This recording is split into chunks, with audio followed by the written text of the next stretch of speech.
तो हम general chapter कर रहे थे और जनरल चैप्टर में हमने जीएसटी के टॉपिक को कवर कर लिया था, यानी कि सीजीएसटी, एसजीएसटी और आईजीएसटी।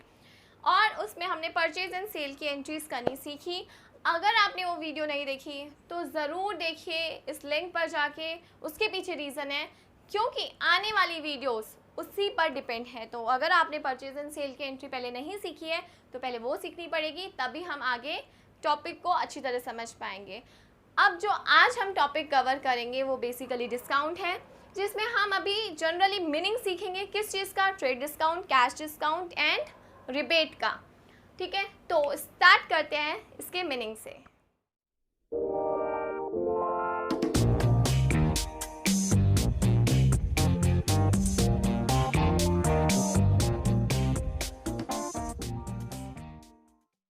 तो अब हम स्टार्ट करते हैं अपने टॉपिक से, जो कि डिस्काउंट है। देखो, डिस्काउंट कितने टाइप का होता है?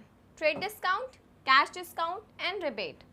जनरली आपको जो एंट्रीज करनी है वो ट्रेड डिस्काउंट और कैश डिस्काउंट की साथ में करनी है, और अगर बाय चांस हुआ तो रिबेट की अलग से एंट्री आ जाती है। ठीक है, सबसे पहले इसका मीनिंग पढ़ेंगे और उसके बाद हम इनकी एंट्री सीखेंगे वन बाय वन।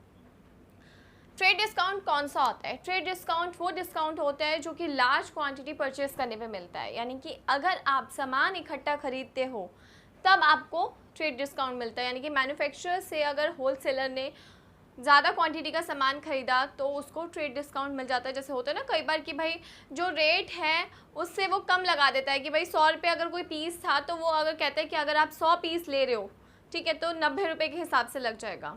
जैसा कि हमारी होलसेल की जैसे सदर मार्केट है, इधर से जब हम सामान खरीदते हैं तो ट्रेड डिस्काउंट हमें मिलता है। वो क्या होता है कि हम लार्ज क्वांटिटी में सामान खरीदते हैं। और not recorded in books, trade discount की एक खासियत है कि वो बुक्स में रिकॉर्ड नहीं किया जाता, यानी कि बुक्स में हम ट्रेड डिस्काउंट मेंशन नहीं करते। अगर मैंने 50,000 का सामान 40 में, उस पर्सन ने 40,000 में मुझे लगा दिया, तो मैं 40,000 अपने बुक्स में दिखाऊंगी, 50,000 का कहीं जिक्र नहीं करेंगे। अब कैश डिस्काउंट क्या है? कैश डिस्काउंट जैसा कि नाम बता रहा है, कैश डिस्काउंट यानी कि अगर आप कैश में पेमेंट करते हैं, कैश में पेमेंट आप कैश या बैंक के थ्रू भी कर सकते हैं, मतलब आप बैंक ट्रांसफ़र कर रहे हैं, और आज के टाइम तो पेटीएम वगैरह सब कुछ हो जाता है। तो अगर आप प्रॉम्प्ट पेमेंट भी कहते हैं इसको, प्रॉम्प्ट पेमेंट, इसका मतलब होता है अगर आप इमीडिएटली पेमेंट कर देते हैं तब आपको कैश डिस्काउंट मिलता है, या आप टाइमली पेमेंट कर देते हैं तब आपको कैश डिस्काउंट मिलता है। ये डिस्काउंट होता है कि भाई अगर पर्सन ने जैसे सामान खरीदा 40,000 का, ठीक है, वो पर्सन बोलता है कि अगर आप मुझे 1 महीने बाद दोगे तो आपको 40,000 का ही ये सामान पड़ेगा, लेकिन अगर आप मुझे अभी पैसा दे देते हो तो आप ये सामान 39,000 में ले जाओ। तो वो डिस्काउंट कैश डिस्काउंट कहलाता है, क्योंकि वो पेमेंट बेसिस पे मिल रहा है।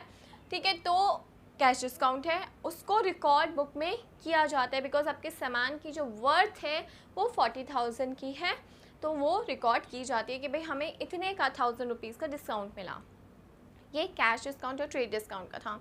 अब रिबेट क्या होता है? That is discount but reason is different. Rebate भी एक डिस्काउंट की तरह है, बट इसका रीज़न ना तो ट्रेड डिस्काउंट है ना ही कैश डिस्काउंट है। तो फिर इसका रीज़न क्या हुआ? जैसे कि सामान थोड़ा ख़राब क्वालिटी का था, ठीक है, तो वो पर्सन क्या करता है, कम पैसे चार्ज कर लेता है कि भाई ठीक है, आपने जो हमें सामान दिया उसकी उतनी अप टू डेट क्वालिटी नहीं निकली, तो वो कम चार्ज करेगा कि ठीक है आप डिस्काउंट ले लो यार, कम पैसा दे देना, तो वो रिबेट में आ जाता है। या और भी कई रीज़न सोच सकते हैं कि भाई वो सामान नहीं आ पाया जो हमने मंगाया था, अप टू द मार्क नहीं था, तो ये सारे रिबेट के रीज़न हैं और इसको भी बुक में रिकॉर्ड किया जाता है। तो ये इनके बारे में था। अब सबसे पहले जो मैं टॉपिक कवर करूँगी वो रिबेट कवर करूँगी, क्योंकि रिबेट की सिर्फ एक नॉर्मल एंट्री होती है। उसको सीखने के बाद हम ट्रेड और कैश डिस्काउंट की एंट्री सीखेंगे, क्योंकि उसमें हमें काफ़ी चीज़ें सीखने को मिलेंगी।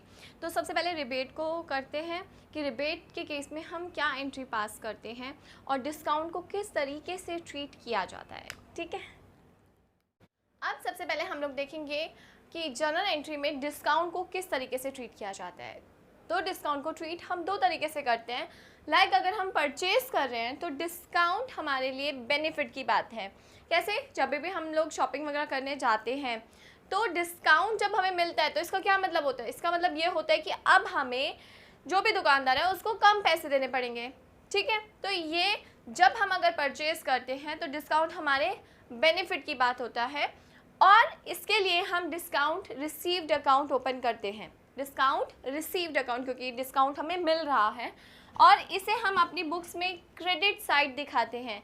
क्रेडिट साइड मतलब एंट्री को डेबिट और क्रेडिट करते हैं, तो डिस्काउंट रिसीव्ड को हम क्रेडिट करते हैं, क्योंकि हमारे लिए बेनिफिट की बात है। अब हम सेलर के पर्पज़ से अगर देखें तो जो पर्सन सेल कर रहा है उसके लिए डिस्काउंट एक नुकसान या एक्सपेंस या लॉस की बात है। इसका क्या मतलब हुआ कि भाई पहले उसको उस चीज़ के अगर 100 रुपीज़ मिलने थे, तो अब वो अगर उससे डिस्काउंट दे रहा है तो उसको कम पैसे मिलेंगे, सपोज 90 मिल रहे हैं, तो उसके लिए ये एक एक्सपेंस या लॉस की बात है। तो एक्सपेंसेस एंड लॉसेस को हमेशा हम जर्नल एंट्री में क्या करते हैं, डेबिट करते हैं। तो इस केस में हम डिस्काउंट अलाउ कर रहे हैं, तो डिस्काउंट अलाउड अकाउंट हम ओपन करते हैं और उसे हम क्या करते हैं, जर्नल एंट्री में डेबिट करते हैं। तो ये डिस्काउंट मतलब लाइक परचेज में क्या किया जाता है, परचेज में क्योंकि हमें मिलता है डिस्काउंट तो क्रेडिट किया जाता है। सेल में हम अलाउ करते हैं तो वो हमारे एक्सपेंस और लॉस की बात है, तो हम उस केस में उसे डेबिट करके चलते हैं। ये आपको जब हम जर्नल एंट्री करेंगे तब और अच्छी तरीके से समझ आएगा। रिबेट के बारे में अब हम पढ़ेंगे। तो रिबेट के लिए हम डिस्काउंट वर्ड यूज़ नहीं करते, रिबेट के लिए हम रिबेट अकाउंट वर्ड यूज़ करते हैं। ठीक है, रिबेट के बारे में हम पढ़ चुके हैं कि रिबेट आखिर होता क्या है। रिबेट हमने जैसे पढ़ा कि रिबेट अगर पुअर क्वालिटी का सामान है या नहीं पसंद आया कुछ भी है तो हमें रिबेट मिलता है और जो भी सेलर है वो प्रोवाइड करता है। अब सेम वही चीज़ रहेगी। इसके लिए पहले मैं आपको ये बोलूँगी कि हमें परचेज़ और सेल की एंट्री आनी चाहिए, क्योंकि अब आपके एडिशन में आउटपुट और इनपुट CGST या SGST यानी कि GST का टॉपिक है, तो आपको परचेज़ एंड सेल की एंट्री आना पहले ज़रूरी है। तो अगर आपने वो वीडियो मेरी नहीं देखी है जिसमें मैंने सेल एंड परचेज़ की एंट्री सिखाई है, तो आप इस लिंक पर जाके उसको ज़रूर देखिएगा, तभी आपको ये एंट्री समझ आएगी। तो रिबेट के लिए पहले हम लोग सेल करेंगे या परचेज़ करेंगे उसकी एंट्री सीखेंगे, ताकि रिबेट जब मिलेगा, क्योंकि एकदम परचेज़ और सेल करने पे तो मिलता नहीं है, बाद में पता चलता है या बाद में मिलता है हमें, तो पहले परचेज़ और सेल की एंट्री सीखेंगे, उसके बाद रिबेट की। तो रिबेट परचेज़र के पॉइंट ऑफ व्यू से और सेल। अब मैं एक एग्जांपल लेती हूँ कि राम ने श्याम को सामान बेचा कितने का, 10,000 का। किसने बेचा, राम ने। तो राम आपका सेलर है और श्याम आपका परचेजर है। ठीक है, 10,000 का सामान जिसपे CGST और SGST 6% पर एनम के हिसाब से लग रहा था। ठीक है, तो परचेज एंड सेल की एंट्री सबसे पहले सीखेंगे। देखिए, परचेज कौन कर रहा है, श्याम कर रहा है, तो परचेज अकाउंट को श्याम क्या कर रहा होगा, डेबिट कर रहा होगा। ठीक है, जब भी हम परचेज करते हैं तो हमें टैक्स पे करना पड़ता है। ठीक है, अब जो भी हम टैक्स पे करते हैं उसमें हम इनपुट वर्ड यूज़ करते हैं और उसको हम डेबिट करते हैं, यानी कि वो हमारे लिए एक तरीके से एसेट बन जाता है। तो इनपुट CGST और SGST अकाउंट वर्ड हम यूज़ करेंगे, जिनको हम डेबिट करेंगे, क्योंकि इसका बेनिफिट हम आगे लेते हैं। तो परचेज किससे करा, श्याम ने राम से करा है, तो राम अकाउंट को क्रेडिट कर देंगे। ठीक है, 10,000 का सामान था, 6% 10,000 का 600 11,200 से राम क्या हो गया, क्रेडिट हो गया। यहाँ तक हमने परचेज की एंट्री करी। अब सेल की एंट्री राम अपनी बुक में क्या कर रहा होगा, राम ने सेल करा है किसको, श्याम को, तो श्याम के अकाउंट को सीधा वो डेबिट कर देगा। ठीक है, कि भाई उससे पैसा आना है। क्यों आना है, क्योंकि उसने सेल करी है, सेल इनकम है, क्रेडिट है, बेनिफिट है, इनकम है तो क्रेडिट होगी। आउटपुट वर्ड यूज़ किया जाता है सेल के लिए CGST and to output SGST account वर्ड यूज़ होगा, क्योंकि अब इस पर्सन को टैक्स मिल रहा है तो वो उसके लिए एक लायबिलिटी की बात है। सेल इसने 10,000 की करी थी, 600 एंड 600 टैक्स, तो 11,200 से इसने शाम के अकाउंट को क्या कर दिया, डेबिट कर दिया। तो परचेज और सेल की एंट्री तो इस तरीके से हुई। अब इस केस में अगर वो पर्सन ये बोलते कि 10,000 में से 1,000 रुपये का सामान यानी कि 1,000 का सामान जो है वो पुअर क्वालिटी का है, जिसमें हमें रिबेट मिल रहा है 1,000 रुपीज़ के सामान में। अब इसकी एंट्री किस तरीके से दिखाई जाएगी, देखिए रिबेट को हम किस तरीके से परचेज़र की बुक में दिखाते हैं। अगर हमें परचेज़ के बारे में बात कर रखी है जर्नल एंट्री में, तो परचेज़र किस तरीके से रिबेट को दिखाएगा। परचेज़र के लिए रिबेट क्या है, बेनिफिट है, क्योंकि उससे अब 1000 रुपये कम देने पड़ेंगे, राइट। बेनिफिट है तो वो क्या कर देगा, ऑफ कोर्स रिबेट को क्रेडिट कर देगा। कितने से, 1000 रुपये का रिबेट मिला, राइट। इसके अलावा उसने टैक्स पे करना था, कितना कितना टैक्स लगाया था, अब हम उसको भी क्रेडिट कर देंगे।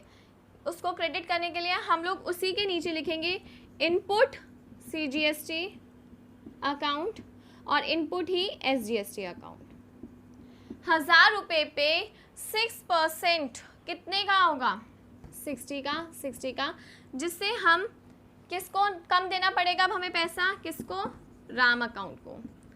कितने, दैट इज़ 1120, यानी कि 1120 रुपीज़ अब हमें राम को कम देने पड़ेंगे, ठीक है। तो इस केस में हमने क्या किया, राम अकाउंट को हमने डेबिट कर दिया। इनपुट जो चीज़ें परचेज, जैसे हमने क्या सीखो, अगर आपको ये थोड़ा सा समझना है, परचेज अकाउंट को हमने डेबिट किया था ना, तो परचेज को हमने क्या कर दिया, परचेज की जगह हमने रिबेट लिख दिया कि यानी कि उतने से हमारी परचेज क्या होगी, अब कम हो गई, ठीक है। तो हमने उसकी जगह रिबेट लिखा। इन दोनों चीज़ों को जो डेबिट किया था क्रेडिट कर दिया, जिसको क्रेडिट किया था उसको अब हमने क्या कर दिया, डेबिट कर दिया। तो यहाँ तक आपको आई होप समझ आ गया होगा। अब हम श्याम के में देखेंगे कि श्याम क्या एंट्री पास करता है। अब श्याम अपनी बुक में क्या एंट्री पास करेगा, तो जैसे राम की बुक में एंट्री पास हुई, श्याम की बुक में भी सेम सब कुछ अपोजिट करना है। देखो सबसे पहले तो रिबेट, श्याम क्या कर रहा है, सेल कर रहा था, उसको पैसे कम आएंगे। राम सेल कर रहा था, उसको पैसे कम आएंगे, तो उसके लिए रिबेट क्या है, एक नुकसान की बात है, तो उसने रिबेट को क्या कर दिया, डेबिट कर दिया, ठीक है, ओके। उसने टैक्स क्या करा था, क्रेडिट करके दिखाया था कि उसे मिलना है, अब वही चीज़ क्या होगी, डेबिट हो जाएगी, यानी कि आउटपुट CGST अकाउंट को एंड आउटपुट SGST अकाउंट को हम क्या कर देंगे, डेबिट करेंगे।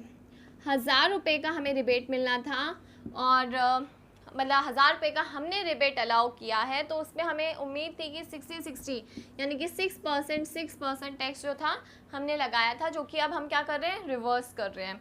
रिवर्स करने के बाद हम किसके अकाउंट को, श्याम के अकाउंट को क्रेडिट कर देंगे कि 1120 अमाउंट अब हमें उससे नहीं लेना, यानी कि इतना पैसा अब हमें उससे नहीं लेना। तो इस केस में भी अगर आप एंट्री को समझो ध्यान से, तो रिबेट क्योंकि उसके लिए नुकसान की बात है, जिसने सेल किया है उसके पास कम पैसा आना है, इसलिए उसको डेबिट किया।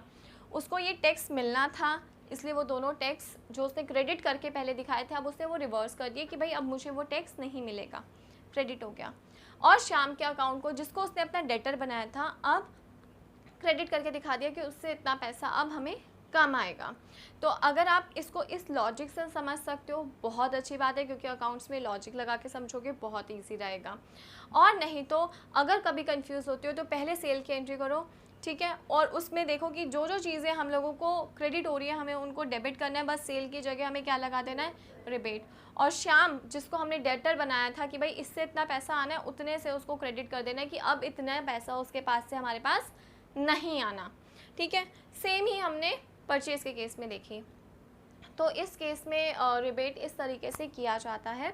अब नेक्स्ट पार्ट जब हम करेंगे तो उसमें मैं trade discount and cash discount समझाऊंगी, जिसके ऊपर ऑफ कोर्स बहुत सारी इलस्ट्रेशंस हम मतलब बहुत सारे एग्जांपल के थ्रू उसको समझेंगे। एंड आज के लिए बस इतना ही। आई होप आपको समझ आया हो। अगर कोई भी डाउट हो तो आप अपने कमेंट में मुझसे शेयर कर सकते हैं।